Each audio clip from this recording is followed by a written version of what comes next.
Part 1. First, you have some time to look at questions 1 to 4.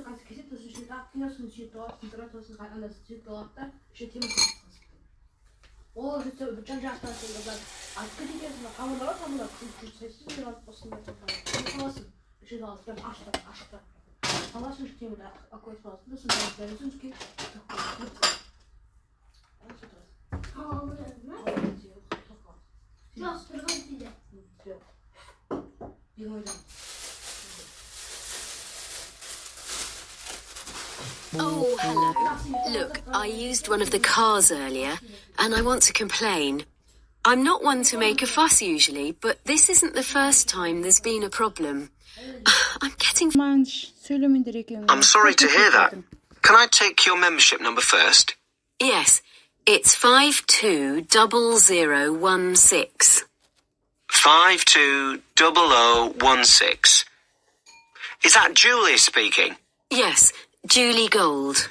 Hi, Julie. Now, let me just check your booking. Your complaint's about the most recent booking, is it? Well, yes, this complaint is. But like I say, it's not the first. Okay. So that was the Fiat. Registration number YPT723S in City Street this morning at 10:30?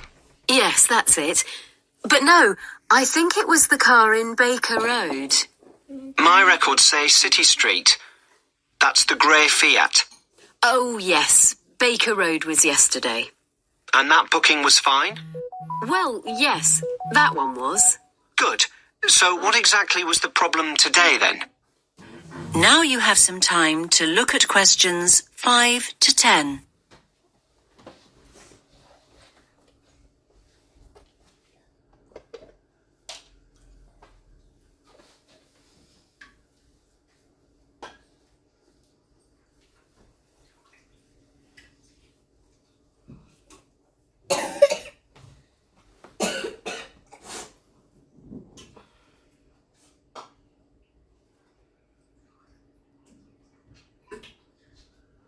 Now listen and answer questions 5 to 10. Okay, I went to pick the car up and it wasn't in the parking bay. I was in quite a hurry and I have to say it was very stressful. Of course, I thought somebody else still had the car out. Anyway, I was about to phone when I saw the car on the other side of the street about 100 meters down. Can't you make it clear to users that they have to park the cars back in the bays? Well, yes, we do.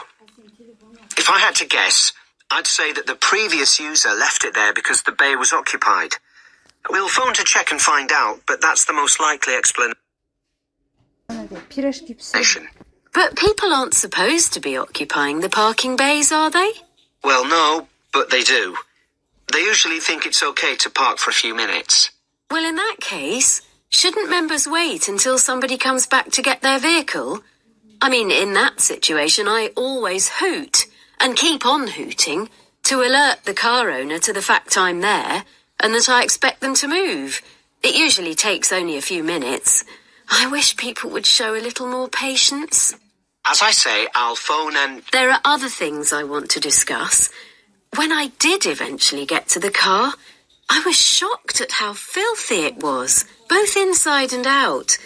The wheels and the bottom of the vehicle were covered in mud. Inside, the carpets were muddy too, and the back seat covered in dog hair. It's pretty obvious that the last user had driven out to the country to take his dogs out walking. Can't there be some rules about what people can and can't use the cars for? I hear what you're saying, Julie. I think this is a fair point, and I'm very sorry. I certainly will call the previous user to take this up. And make sure that the cars are given a decent valeting every so often. Right, one more thing. Once I dusted off the seat and found the keys, I expected them to be left under a seat or in the door compartment. I finally started up the engine. I was dismayed to see how low the fuel gauge was. This has been the case before, and it's really annoying. I thought the membership regulations state quite clearly that it's the driver's responsibility to fill up when the gauge goes below the quarter full mark. Am I right? Yes, That is what we say. So how come I had to sort that out before I could get on with my journey? Look, I think all things considered will compensate you for your experience today. How does that sound, That is Julie? the end of part 1. Are you going to scrap the You payment now have for half today's a minute booking? to check your Well, answers. I could do that, but now the booking's on the system, it's complicated. I'd rather offer you complimentary hours.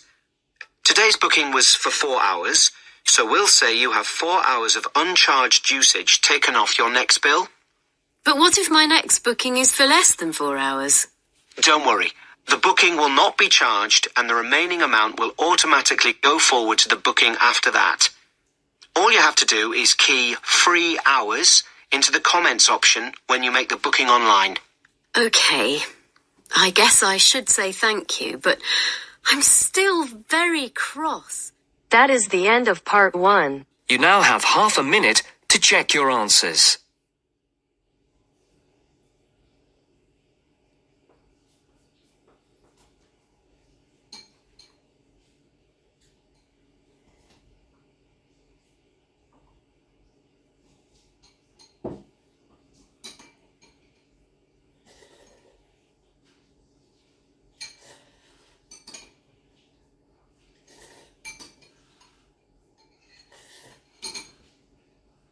Now turns to part 2. Part 2. You will hear a woman talking about health and safety when using a computer. First, you have some time to look at questions 11 to 17.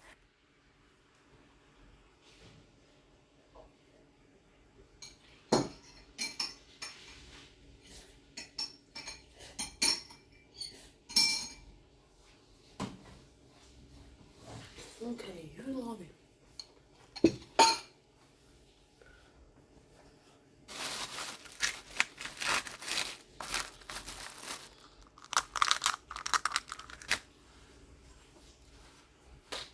Now, listen carefully and answer questions 11 to 17. Hello everyone and welcome to the second session on health and safety. And today we're focusing on health and safety when using a computer. Now, can you all gather round this workstation here? That's great, thanks. Okay now, let's look at some equipment that is specifically designed for safe computer use. Firstly, take a look at this item here. Yes, the sloped slab in front of the keyboard. Does anyone know what it is? That's right. It's a wrist rest.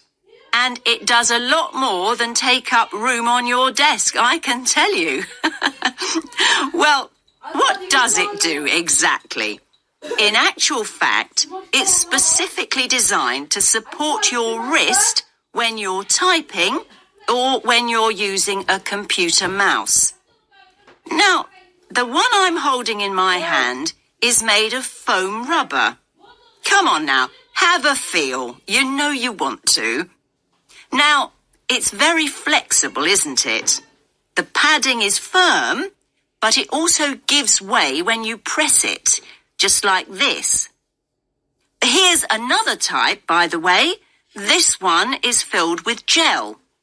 Now, like the foam rubber type, it's got a firm surface, but when you press it like this, it gives way with a little spring.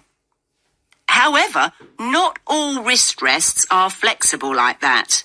Some are made from hard plastic. That doesn't sound like a comfortable support for your wrist, does it? So, not to be recommended. Okay, so we know what kind of material we're looking for in a wrist rest. But what else do we have to think about before we choose one? Now, look again at the foam rubber wrist rest here. You can see that the slope of the wrist rest and the height and the width too match the front edge of the keyboard here. And there are no sharp edges. Look, it's really nice and smooth. Now, we know it's a busy time for you all at the moment. You're busy with assignments in between the hours you're spending browsing the net and going on social networking sites. Well, just think about how hard your wrist has to work. So, using a wrist rest like this one can really help in a number of ways.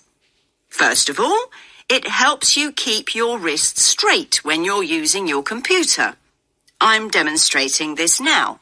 As you can see, my wrist is neutral and straight rather than bent up and down. See what I mean? Now, it can also provide padding for your hands. It works in much the same way as a cushion, so it makes your desk much more comfortable. Now, please note, I did say cushion rather than pillow. We don't want you students to be too comfortable.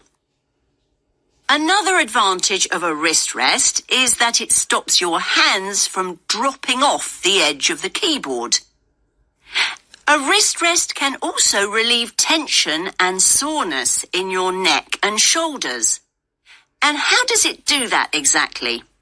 Well, it removes the weight of your arm from your shoulders and neck altogether. So there are a lot of benefits, aren't there? However, most people never learn how to use a wrist rest correctly. In fact, leaning your wrists on a wrist rest for long periods can put a lot of pressure on the undersides of your wrists, just here. Now you have some time to look at questions 18 to 20.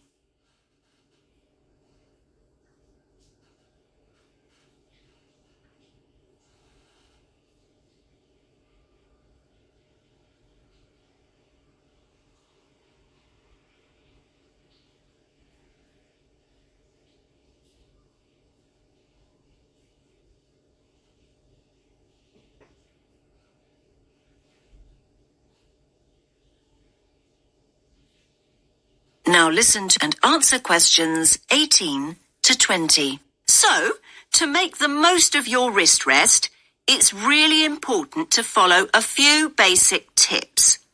First of all, make sure you place your wrist rest approximately 1.5 inches away from your keyboard, like this. And never ever place your wrists directly on your wrist rest. Instead, place the palm or ball of your hand on the rest. And another thing, don't use the wrist rest all the time, particularly when you're typing. Instead, your hands should be on the wrist rests during break periods, so between your typing sessions. This will avoid you putting strain on your wrists and fingers. Now, does anyone have any questions before we move on to computer glasses?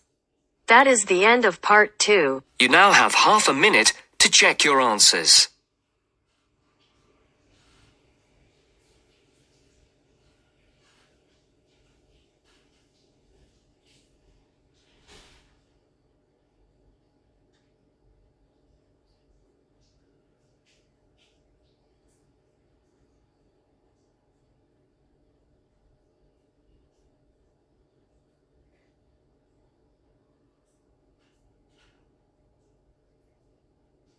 Now turns to part 3. Part 3. You will hear 3 students discussing the issue of waste deposited in space. First, you have some time to look at questions 21 to 26.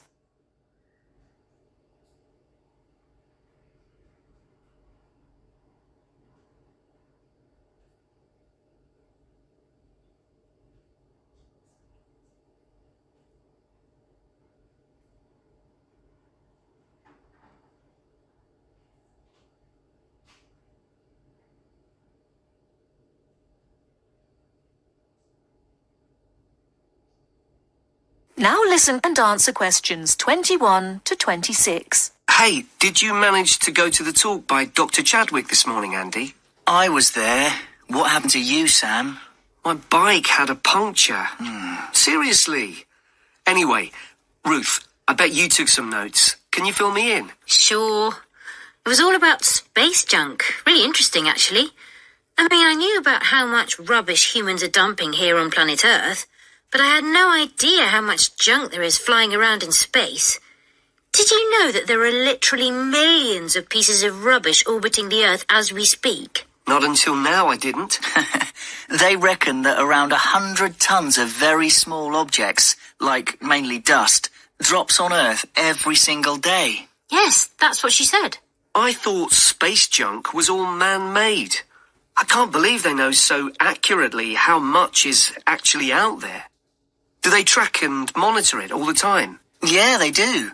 According to the talk, there are nearly 25,000 objects larger than 10 centimetres in diameter now orbiting the Earth.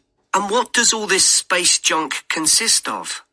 Isn't it all discarded parts of rockets that were either broken or left behind after space missions, like Apollo and all those spacecraft from years ago? Well, yes, but not only that. All other kinds of debris that we've dumped in space too. Anything from dead satellites to loose metal screws. There are even tiny particles of paint and liquid coolant. So who is to blame for depositing all this rubbish? Where does it come from? Well, I knew you were going to ask me that, Sam. So, hang on. You can take some of my notes if you like. Thanks a lot. That's really helpful. Here, look. Over a third, 37% to be exact, comes from Russia. But other countries are close behind. Another third, well, just under actually, 29% is from America, and then 28% is from China. Yes, but other countries, like India, are adding to the rubbish pile. And don't forget the European Space Agency also has spacecraft in orbit. That's true. We're talking serious space junk here. Pretty serious, I'd say. So come on, what do you think are the chances of something solid dropping from space onto our heads? Good question. Everyone asked that. Dr. Chadwick said at least one piece of junk falls to Earth every single day. But look at it this way. Earth is a pretty big place, so actually, the statistical chances of being hit...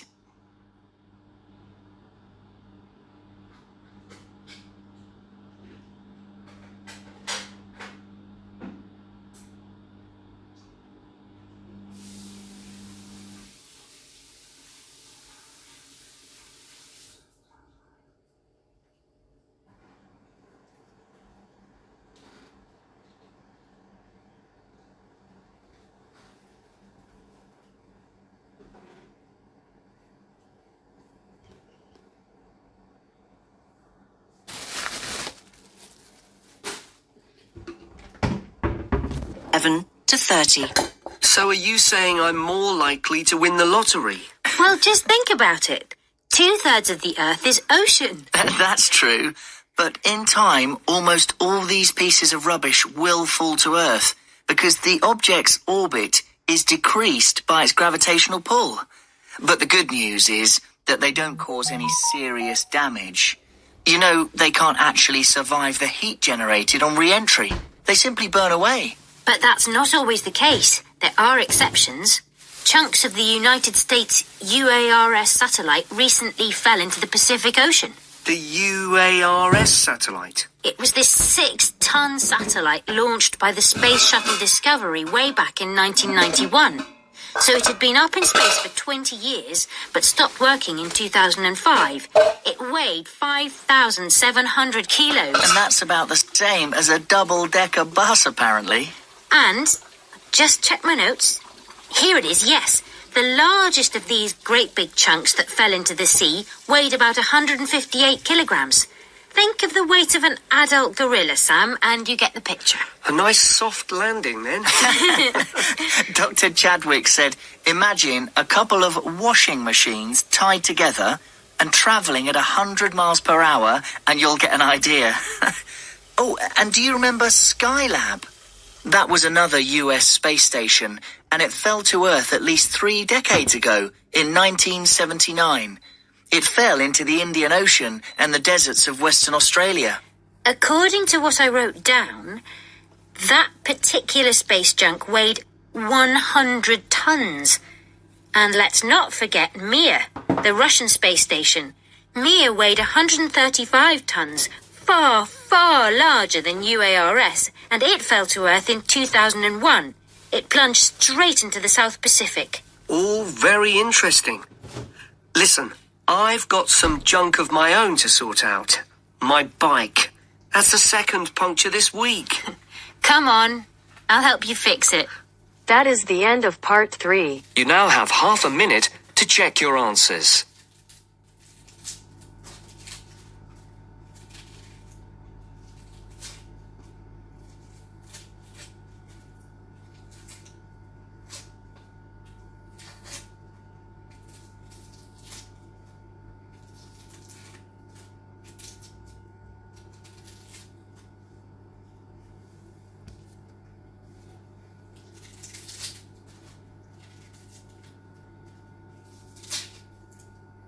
Now turns to part 4. Part 4. You will hear a talk given by a lecturer in the art history department. First, you have some time to look at questions 31 to 40.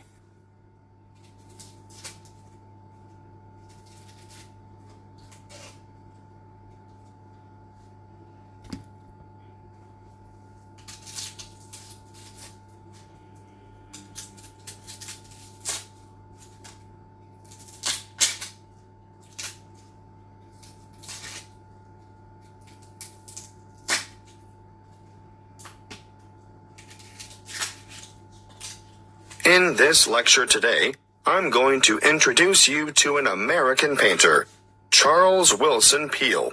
You may be familiar with his portraits, but did you know that he never even saw a painting till he was a grown man? He was born in Maryland in 1741. His father died when he was 9, and the family struggled financially for the next few years, and Charles became a saddle maker's apprentice. One day, he went to Norfolk for supplies, and there he saw paintings for the first time. He thought they were so bad that he felt sure he could do better, so he decided to make painting his career. In 1766, he went to London to study painting with Benjamin West. Whilst there, he painted this portrait in 1768. See slide 1, Pitt as a Roman senator. Notice how elaborately symbolical this portrait is. The symbolism arises, of course, from Pitt's famous speech to the British Parliament, where he draws an analogy between the ancient Roman Senate's view of a barbaric Britain and the prevailing European view of the time of a barbaric African continent fueling the slavery trade. Perhaps you didn't know that the Romans used Britons as slaves. But I digress. Back to Peale. He returned to America and in 1772 painted the first ever portrait of George Washington. See slide 2. In 1773, he painted a group portrait of himself, his wife, mother, brothers, sister, his old nurse, and an unidentified baby. Just look at the slide. This painting is simply called the Peale family. And you can almost feel the exuberance of the family and their warmth towards one another. He enjoyed great success as a portraitist prior to the Revolution, and served with distinction in the Revolution. During this time, he became friends with George Washington, Benjamin Franklin, and Thomas Jefferson. After the war, he continued to paint, and when his wife died in the 1790s, as a result of her 11th pregnancy, he remarried. He had 17 children in all, naming the sons after famous painters or scientists. Although perhaps best known for his portraits of famous people, Peale liked novelty. Look at this slide of his 2 sons, Raphael and Titian, life-size, climbing a narrow stairway. This painting, The Staircase Group, 1795, was exhibited in a doorway as a trompe-l'oeil. And it is said that it did, in fact, fool the eye of George Washington. Even as far back as 1772, we can see his desire for difference in Rachel weeping. It's a rather macabre portrait of his first wife crying over the death of one of their children, their daughter Margaret. I'd like to show you one more slide to demonstrate his innovative approach. This is a portrait of his brother, James, sitting at his desk at night, with only his face illuminated by a lamp. This was painted much later than the others, in 1822. You know, Peale believed anyone could learn to paint, and he taught painting to his brothers, sisters, sons, daughters, nephews, nieces, and other relatives. 4 of his sons, Titian, Rubens, Rembrandt, and Raphael, became painters, as did his brother James. Before you hear the rest of the conversation, you have some time to look at questions.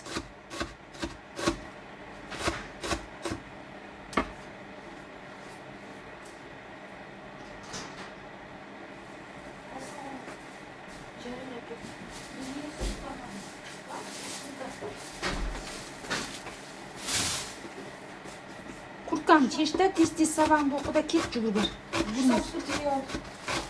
Gitti mi akşam? Ya, hayır.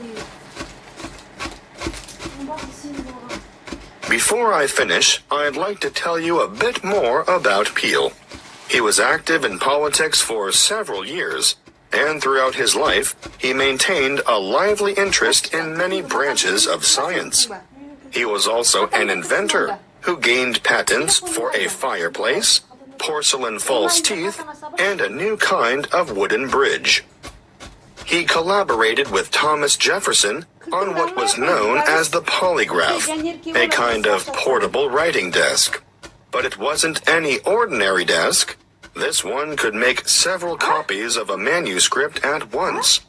He also wrote papers on a wide variety of subjects, from hygiene to engineering. Oh, and he also tried his hand at inventing a fairly primitive but innovative motion picture technique, new types of eyeglasses, and a velocipede, which is a precursor to the bicycle. Now, some of the original velocipedes had pedals and some didn't. You sort of scooted along on them using your feet. Unfortunately, I can't remember which type it was that Peale worked on. He's also remembered for his work as a naturalist. He established the first scientific museum in America, and he even invented his own system of taxidermy. For those of you who aren't sure what taxidermy is, it's the art of preparing, stuffing, and presenting dead animals so that they appear lifelike. He was also well ahead of his time in that he placed his animals in a simulated natural environment. His most magnificent exhibit, however, was the complete skeleton of an extinct mammal known as a mastodon, which he helped excavate. The event was memorialized in his extraordinary painting, The Exhuming of the Mastodon. That is the end of part 4. You now have half a minute to check your answers. Кетесің ғой сен қазаншық жап қалады ғой. Үйге келген соң маған жазып WhatsApp'та мама үйге жеттім. Я алмасам звондай бересің. Номерің бар ғой.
ocean. That's true. But in time, all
сабақ осыны берші.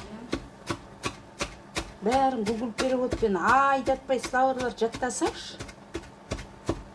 Мысалған прогресс әкелмейді ғой, сен алды қарай жүрмейсің оны никак.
söylüyorsun baba?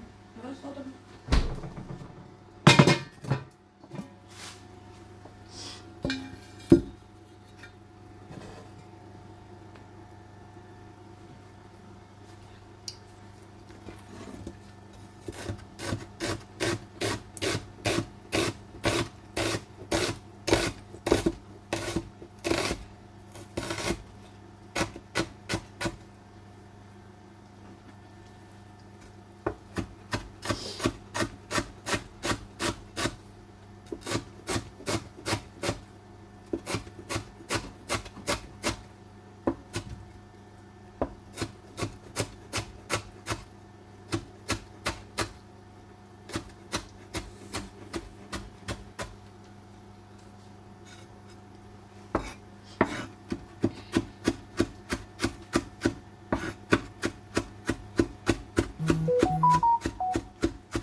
Бибаш, сен телефонда единица бар ғой, Назға звондаш.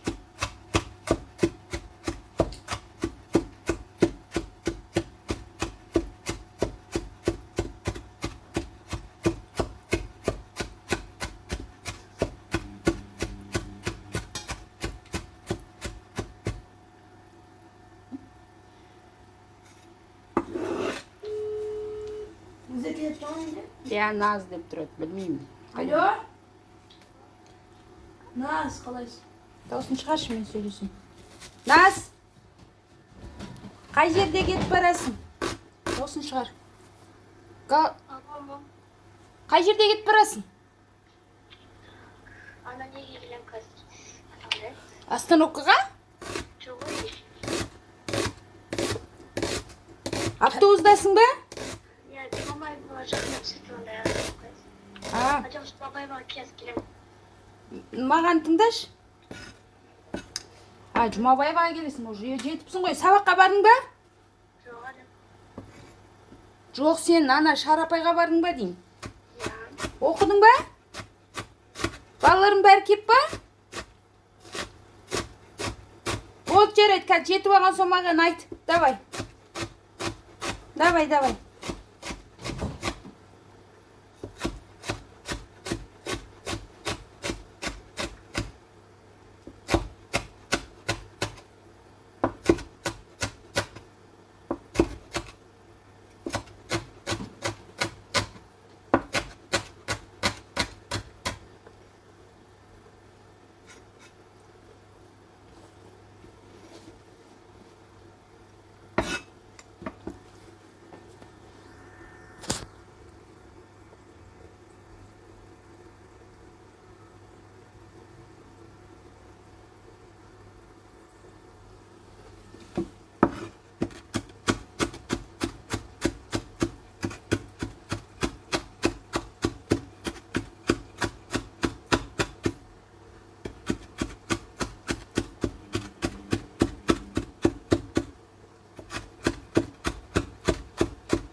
Summer is hit.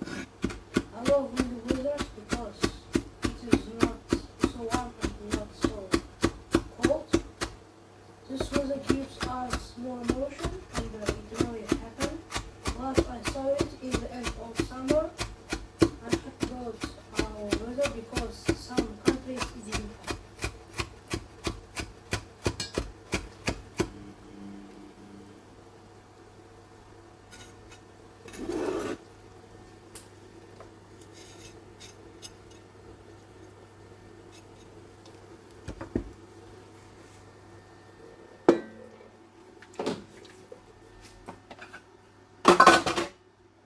Buradan. Bırak sabah okudun ba? Bırak video. Ya. 46 sabak öttün ba? Ya. 46 sabaktan okudun ba? Yok, kağıtta koydum. Öt. Sonra oku.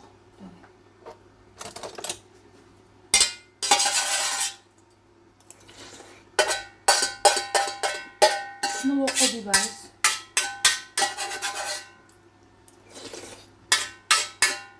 Бибарыз кешке келген соң, мені тыңда. Кешке келген соң, сағат 9-ға дейін сабақ оқы. Парасатты емес, мектептің. Түсінің ғой, 9-дан кейін демалда. Түнде сағат 1-де ұйықтап қал. Қайт таңертең 9-8 жарымда тұр, будильникті қойып, 8:30-да тұр, 9-да сабаққа кір. Тест жаз. Ұйқыңды ашып, суыңды ішіп, адам сияқты отырып. Мен түсіндің ба? Тест жазып болған соң, 1 сағаттай демалда, шашыңды алып кеп, қайтадан сабағыңды оқы. Түсіндің ғой? Ана, дүйсенбі өтетін сабақтардың видеоларын бәрін қарап шығуды ұмытпа. Қарап шығуды алдын ала. Болды енді тез-тез оқышы кетші жүр. Bir video qarayım. Иә.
sensations. Okay, there are four types of attention. There are four types of attention. Attention, yani fokus'un dört tipi var ya. There are four types of attention. Yeah, four types yani dört tipi var ya attention. Attention means Kızlar sen dağda kırgında canerke жүрдү ма далада? Ya. Ciddi Türkçe sınırda bölmek istedim. Yani ağız dilinde konuşuyor sınırda arkadaş. Yani bırakmadan siz teksti olsa tutmada sekizden rahatsız. Şimdi sırada bize four types of attention dedi ya. Four types of attention yani fokus'un yani four types yani o araba. Yine sayında bir soru koşuyoruz ya. Which type of attention only extends for only 8 seconds? 8 seconds aynız. Evet text konuşuyoruz. And the 8 seconds is the last niye 8 seconds çıktı? Focused attention extends for only 8 seconds. Okay? Focused attention extends only for 8 seconds. Yani birinci olmamız focused attention. And this of focused attention biz matizm önünde kalmamız. Focused attention. Okay, and this one is biz memory initial process method ya. Text kalırız bizce memory sözde gibi. Measure'den attention olurken de anlayıp memory basalım. Türkiye. Ya көтерде сөйлеш, кеттің ба дейді. Нас, кеттің ба? Я деді, болды деді, үш. Болды. Так. Бес.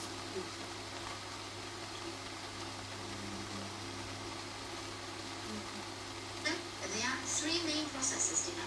Yani three main processes. Üç process ya. Encoding, storage and retrieval. Three main processes dedi bizce. Three degan söz kaydedecekken. O sözde olarak niye? Three processes.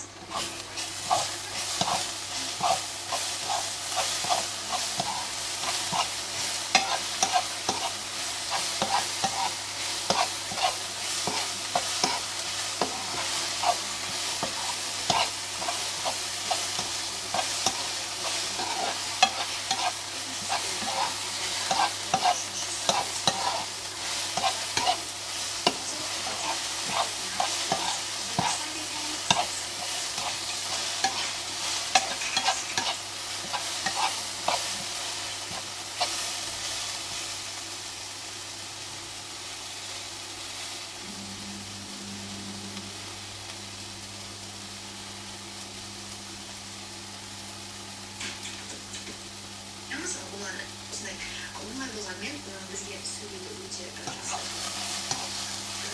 Ағылшын тілінде сөйлеуді және бізге сөйлеуіміз, спикеріміз неге жақсы, әдеп және де медиа сияқты сөйлеуді деседі. So in brain science, this is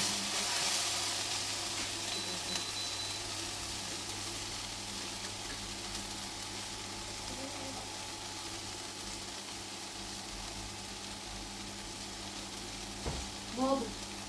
Тапсырмасы көрген маған айтасың. А?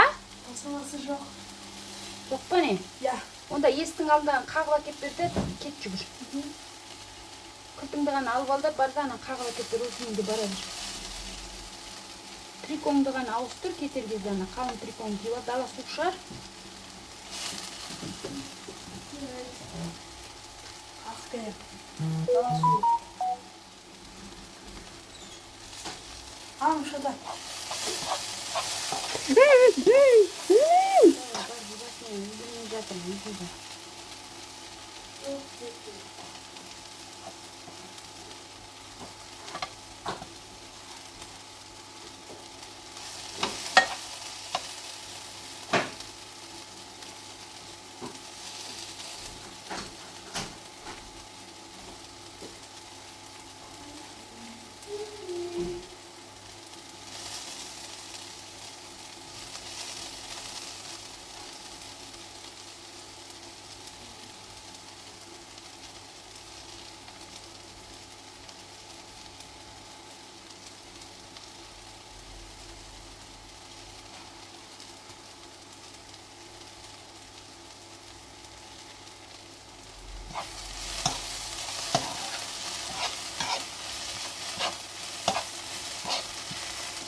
Сен далаға шығарып қақтың бей? Ya dalağa çıkmaktır. Енді киімдеріңді ауыстыр да кетті. Киімдеріңді ауыстыр да барып кел деймін тез. Демейші.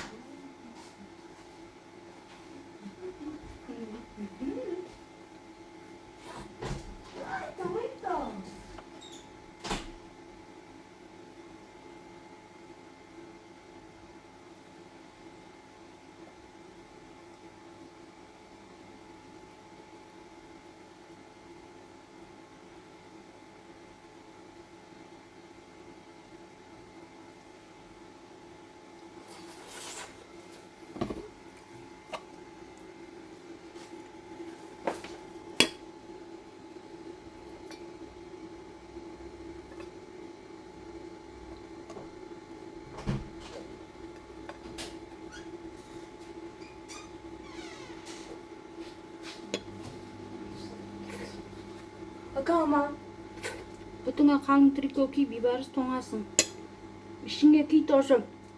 Бейбарыс, ішіңе тоз топқы ки тоңасын жеңізін.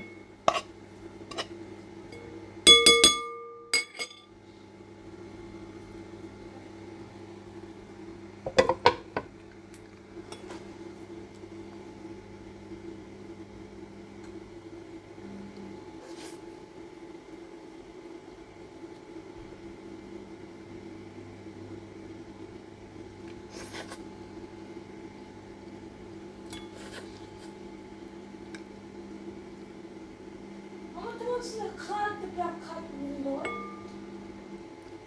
Bütün tavuk satkan gezdiğim akşamda ama ya. Zıvır bir torşadı var. Aslında tüm nasıl iken kaçacak kaldı. Turası.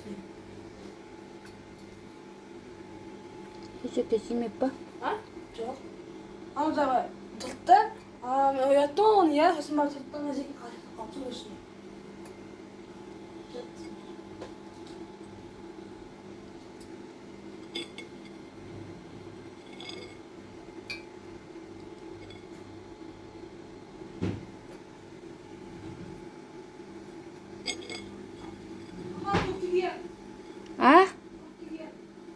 Ya, toңып жүрмеш, бейбарсай. Көзіме оқтыр қалыпты. Неге? Ашылды. Неге? Biraz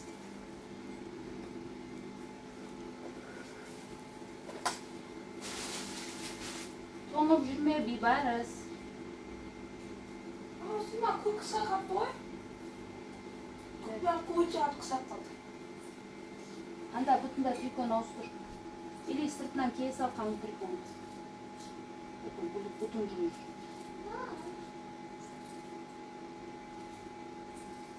Бар жүгір енді. Тезірек барып кел қазір. Білесің ғой пробка. Автобуста тоқтамай.